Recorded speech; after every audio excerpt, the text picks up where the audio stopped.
Hello, my name is Justin Bright, and welcome to Kerbal Space Program version 1.8.1 in my next small step RP-1 career mode playthrough.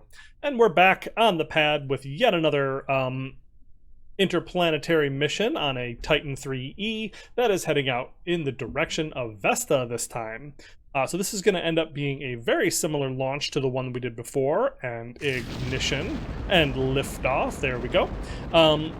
But I've tweaked a couple small things on the way. I've made sure the staging is correct, and I've fixed the RCS thrusters to make sure that this thing will actually launch appropriately. So we will just time warp most of the way through this.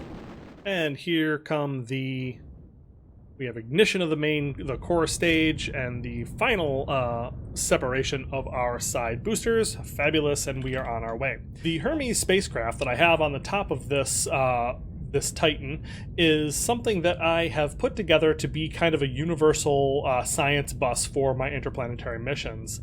There's not really a lot of point in making custom spacecraft for each of my missions, especially when they are frequently very similar in nature. But it has the same core and the same balance and the same thrusters and the same engines and that sort of thing. But it has RTGs instead of solar panels for obvious reasons, since we're going out to the asteroid belt. And it has a bigger dish on the top here to make sure that it can still communicate. And that Tech Level 5 S-band is just absolutely lovely. And we've scaled up the transmit power a little bit too to make sure that we can actually communicate back home. So yeah, it's kind of a common science bus for interplanetary missions because there's no point in redesigning every single time. But the basic idea behind it is to put the latest and greatest science, the latest and greatest propulsion technology, communications, energy technology, all of that onto a probe that has the maximum possible the maximum possible delta V. So I've just packed this. So we have the Titan 3E, Titan 3C, Titan 3E spacecraft here that launches this Centaur almost completely into orbit, uses goes down to about 3,700 meters per second of delta V, and then that gives us enough delta V to get most places because this has packed completely full. The full burn time of the AJ-10, whichever late stage one of these that I have on here, I really cannot remember the name, but that gives us 455 seconds of burn time that we can use. And if I pack that completely full, that gives this probe about 6,000 meters per second of delta V. And with that amount of delta V, I should be able to get to the 3 targets that I have for my Hermes project, which are Mercury, as we saw in the previous episode, Vesta, which is where we are here, are going to now, and Jupiter, the one that we are going to bounce around the Jovian system. So that's the general idea behind this this system that I've put together. The Vesta and the Jupiter spacecraft are going to look awfully similar. But yeah, so it would have been nice, I guess, if I could have launched this just half of a year later, because then we would have had all the new science that we're going to be sending on our Mars mission, which thankfully we're going to have time for that. But is what it is. So this is what we have available to us for now, and then we're just going to have to send more missions later on. All right, so we are in orbit, nice circular 150 kilometer orbit. So let's get our plan together. So instead of futzing around on camera like I did last time, I'll just come right back with the final trajectory. All right, so this is going to be just like really quite close, but according to MacLeod, I can make this happen with a burn of 9,774 kilometers per second over the course of my 2 burns, both the my leaving towards Vesta and then capture around Vesta. It doesn't look like it's quite as efficient as it could possibly be, but this does seem to get us at least sort of kind of into, well, that's a bit of a tight orbit of Vesta if you ask me, but yeah, this pretty much gets us there. So that's kind of what we are looking at. This is going to be a very expensive burn, and it's going to use up the entire Centaur upper stage and also a bit of our transfer stage. But the capture is not going to be as expensive as 6,000 meters per second, so hopefully that will be enough still. All right. So if we add up these two nodes, it looks like this is going to cost us about 9,465 meters per second of delta V. If we bring this node in a little bit tighter, it costs us another 40 or 50 to bring the orbit down, so that should be fine. So yeah, all told, that should, in theory, work, but that will be a very tight squeeze indeed. But yeah, no reason not to give that a shot, so let us make it happen. All right, so as we ignite the big RL-10s, we are headed on our way out towards Vesta, so heading out into the asteroid belt to meet a very unusually large asteroid, basically. It's not quite a planet or a planetoid, but it's a minor planet, I think, and one of the largest objects in the asteroid belt. It's the apparently the second largest asteroid in the asteroid belt, right after Ceres, so it is a bit of a chonker, but it's still going to be very tiny compared to a lot of the other things that we have been exploring. And the only exploration that we have done of that Vesta directly is from the Dawn ion-powered spacecraft, which was not like all that long ago. So this is something that I'm sure that they could have done with this technology, but they definitely never did. Getting out to that part of this, the outer reaches of the solar system, is something that is best done with a tiny little spacecraft that has a lot of very efficient fuel on it. So not what I'm sending. But this should still do. And I'm really hopeful that we are going to be able to get there and be able to do some cool science and observation of objects out in the solar system, or the asteroid belt in particular. All right, so we are unlocking, there we go. Now we are all set up and burning the second half of this burn using the AJ-10 engine, and then we will be able to do any corrections that we need to do with this on the way as well. We have no connection whatsoever, but that's because this thing is only communicating with this big parabolic antenna, which is, as we've demonstrated previously, not something that is very good at communicating from low orbits. All right, so we are killing rotation, and we are flying a little bit out until we get a connection with the spacecraft. There we go. And you can see that we have, of course, lost our encounter, but that's just fine. We will get this figured out. All right, so that looks good. Another 60 meters per second of a correction burn here, still inside Earth's sphere of influence. Seems just fine to me. So I'm going to have MacLeod execute that, and you can see this thing just kind of whips around very nicely. It's a fun little craft. It's very basic in terms of the actual construction of it, but just having this nice little modular RO tank, integral tank here all set up with this rigging and the framing and all that makes it look kind of cool, makes it look like a deep space probe of some kind, and you can paint the tanks white and that whole thing. AJ-10 is a very capable spacecraft, and then I've put just the four-way angled RCS on the side there, and on top of that I can actually use this decoupler as a emergency handful of delta V to catapult the probe if I need to get it into a final bit of an orbit if absolutely necessary. And then it's just all these science experiments tacked on around the side. So there we go. We now have 4,800 meters per second of delta V remaining, and we are going directly through the planet, or the dwarf planet, pardon me. So we can just use RCS to kind of fix that. There we go, 100 kilometers, or 100 kilometers or so. And if I put a node here and click circularize, it's going to cost us 4,700 meters per second to circularize at the current maneuver.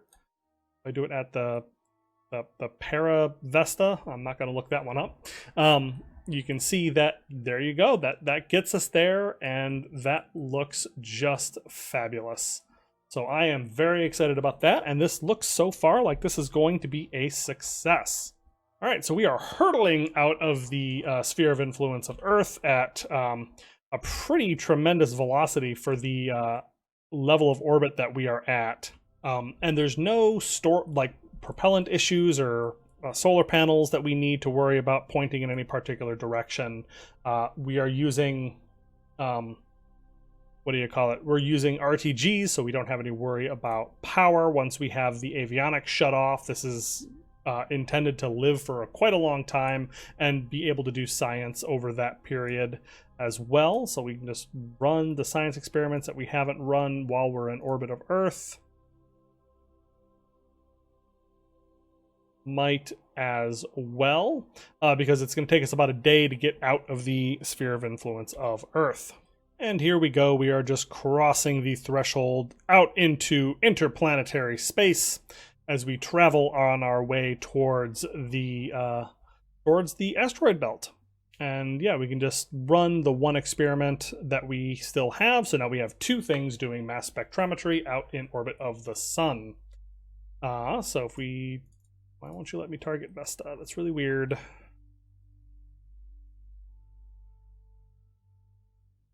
Okay, well that's fine. But yeah, so this should work. So I am now going to put down a node for SOI change in 550 days when this finally arrives at Vesta. So just fabulous. Yeah, so we've got a bunch of interplanetary missions and one more to go. And once again, 3, 2, 1 ignition.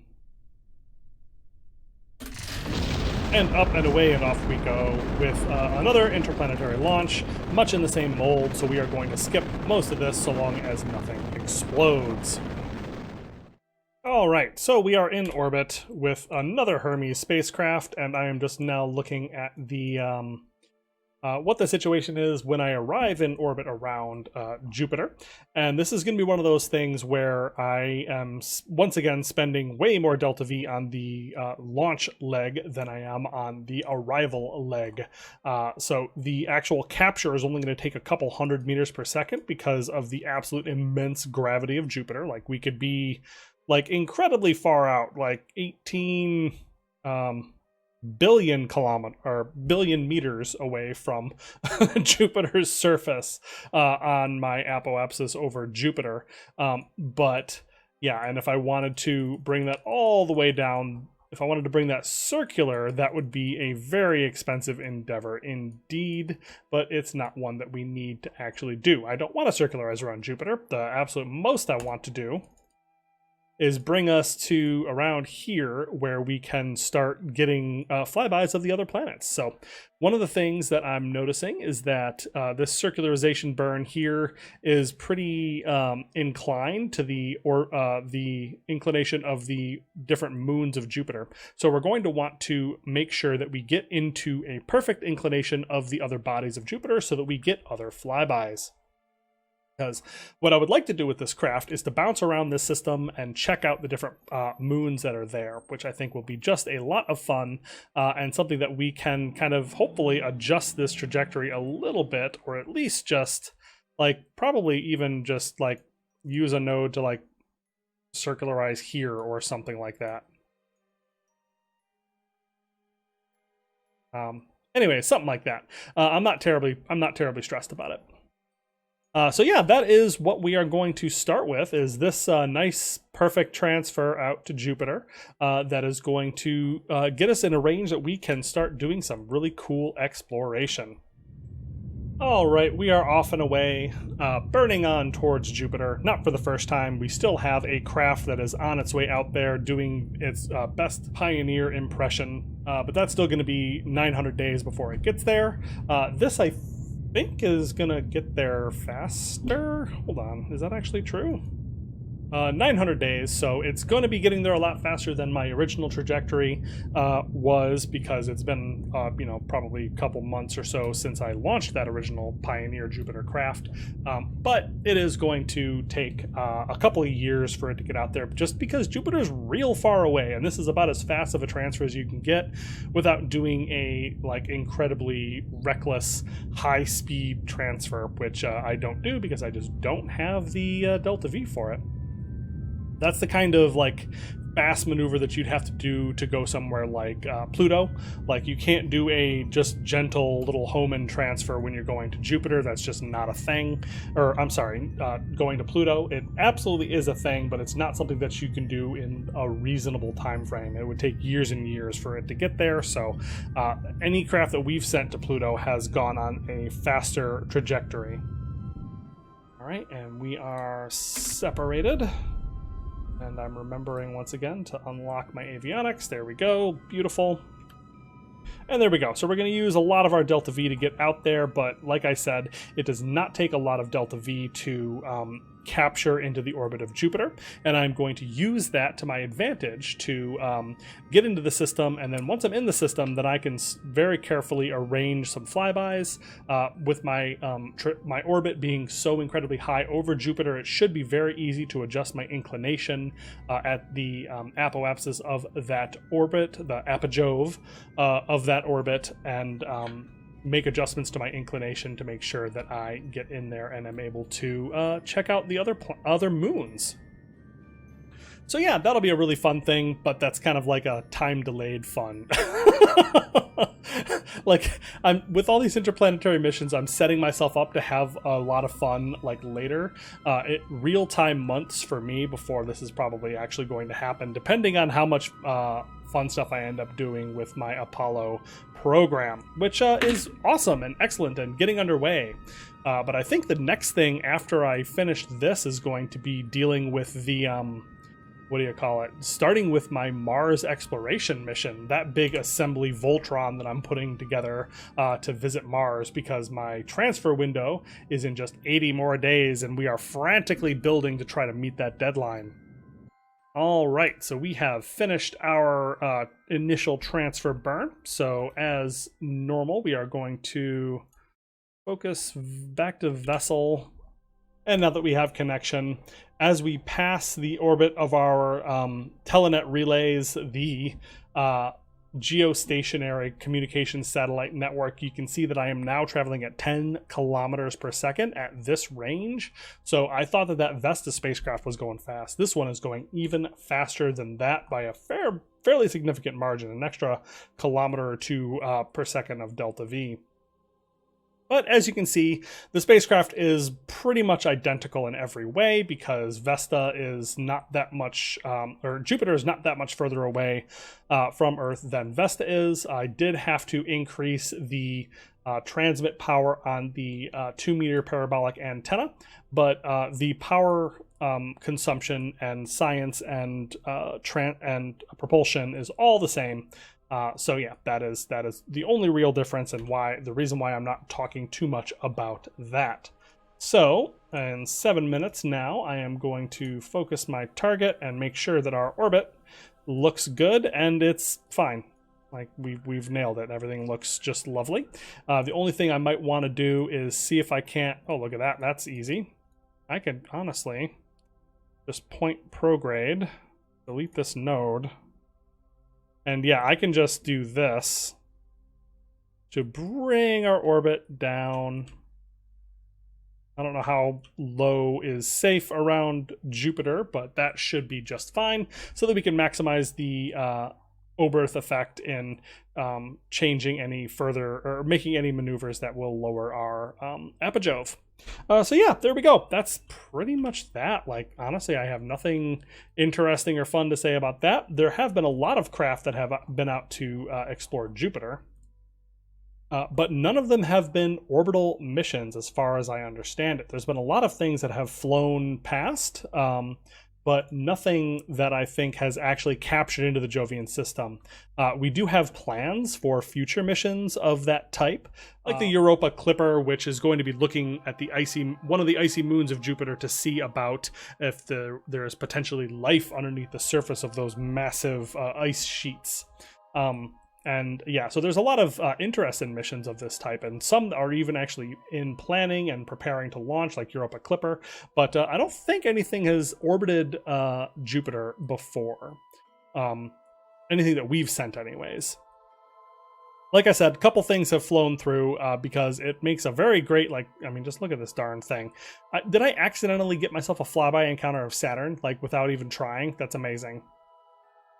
Yeah, that's pretty incredible. You can just see the power of the Jupiter flyby here. But yeah, so that just shows how incredibly cool that is, and I am hoping that this is going to work out pretty well. Let's focus the target again.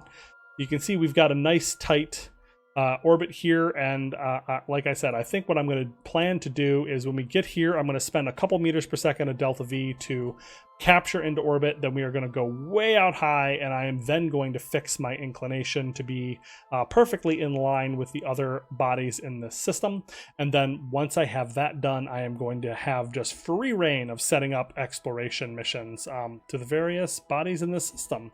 The one thing that is important to note is that it is about 90 days to orbit, or to go from this point to the perigove, the edge of the sphere of influence of the perigove. So 80 days, 90 days, something like that. It's a long way down, even at the speeds that at which we will be traveling. So I need to be careful about that. But this is, once again, something that is powered by RTGs. And once you shut down the avionics, we see that we have power for a good long time. We are at a positive 0.043 per second, and unless we are actively running experiments and sending them, we should be able to exist for a very long time, because I think that these RTGs run on a 40-year half-life. So it's going to be a long time before our efficiency dips to a point that we are in any kind of trouble. So yeah, there we go. Interplanetary exploration missions are go.